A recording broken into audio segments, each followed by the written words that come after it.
வாயத்தோட கழுத பணப்பட்டி வந்தாச்சு, பொட்டி வந்தாச்சு, பொட்டி வந்தாச்சு, பொட்டி வந்தாச்சு. Hi friends, welcome to the channel. இன்றைக்கி நாம் 3 படத்தை பற்றி பார்க்க போகிறோம். 3மே ஹிந்தி படம் தான். மர்தானி 1, 2, 3. 2014 வெளிவந்த ஒரு ஹிந்தி படம் தான் மர்தானி 1. ராணி முகர்ஜி கதையின் நாயகியாக நடிச்சிருப்பாங்க. இதில் அவங்க ஒரு போலீஸ் ஆஃபீஸர்.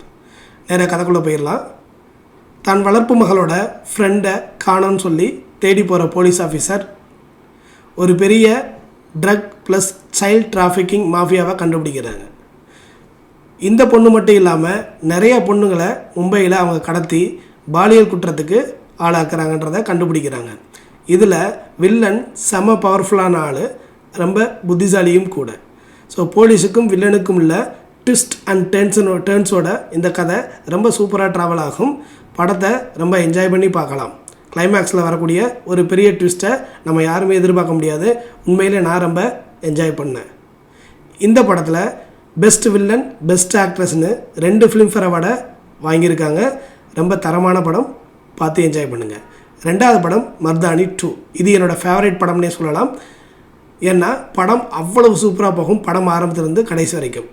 கதை என்ன அப்படின்னா, ராஜஸ்தானில் ரொம்ப கொடூரமான முறையில் பெண்கள் கடத்தப்பட்டு கற்பழிக்கப்பட்டு கொலை செய்யப்படுறாங்க. கற்பழிப்பை விட கொலை ரொம்ப கொடூரமாக இருக்குது. இது ஒரு சீரியல் கில்லர் பண்ணுறான்றதை போலீஸ் ஆஃபீஸர் கண்டுபிடிக்கிறாங்க. அதாவது ஹீரோயின் ராணி முகர்ஜி கண்டுபிடிக்கிறாங்க.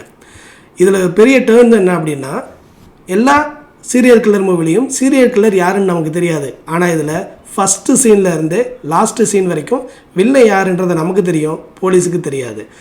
ஆனால் ஒரு சீனில் கூட போர் அடிக்காமல் அவ்வளோ சீரியஸாக இந்த கதையை எடுத்துகிட்டு போயிருப்பாங்க. அதனால தான் இந்த படம் என்னோடய ஃபேவரைட். இந்த படத்தில் பெஸ்ட் வில்லன் அவார்டை வில்லன் வாங்கியிருப்பார்.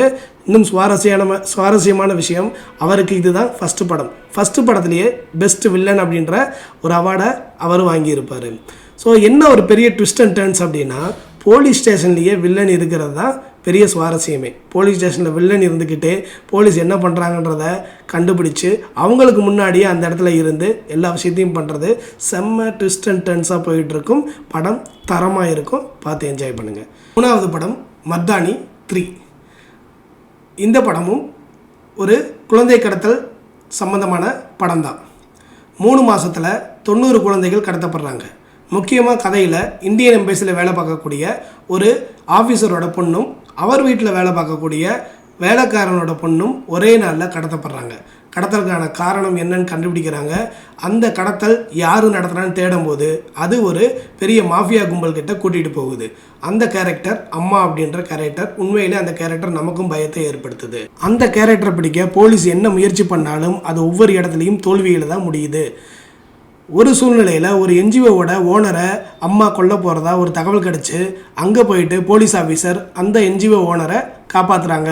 அவர் மூலமாக இந்த டிராஃபிக், அதாவது குழந்தைகள் கடத்தலை தடுக்கலான்னு பெரிய முயற்சியில் இறங்குறாங்க. கிளைமேக்ஸில் அடுத்தடுத்த ட்விஸ்ட், ஒவ்வொரு இடத்துலையும் போலீஸோட முயற்சி தோல்வி அடையுது. ஏன், எதுக்காக, ஏன் போலீஸோட முயற்சி தோல்வி அடைஞ்சிச்சு, அம்மாவை அரெஸ்ட் பண்ணாங்களா இல்லையா அப்படின்றதான் மர்தானி 3யோட கதை. 3 படமும் ஒரு இடத்துல கூட நமக்கு லேக் ஆகாமல், ஒரு இடத்துல கூட ஏண்டான்னு யோசிக்க வைக்காமல் அவ்வளோ சீரியஸாக படம் நகரும்.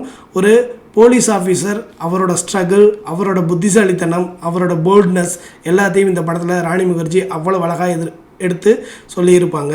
முக்கியமான விஷயம், இந்த படம் தமிழ் டப்பிங்கில் இல்லை, நெட்ஃப்ளிக்ஸில் அவைலபிளாக இருக்குது. படத்துக்கு தமிழ் டப்பிங் தேவையே இல்லை. படம் பார்த்தீங்கன்னா அவ்வளோ சீரியஸாக நம்மளை சீட் நுனியில் உட்கார வச்சுருப்பாங்க. தமிழ் டப்பிங்கில் இல்லைன்ற காரணத்துக்காக இந்த படத்தை பார்க்காம இருந்துடாதீங்க. பார்த்து என்ஜாய் பண்ணுங்கள். அடுத்த ஒரு நல்ல வீடியோவில் உங்களை சந்திக்கிறேன். தேங்க்யூ.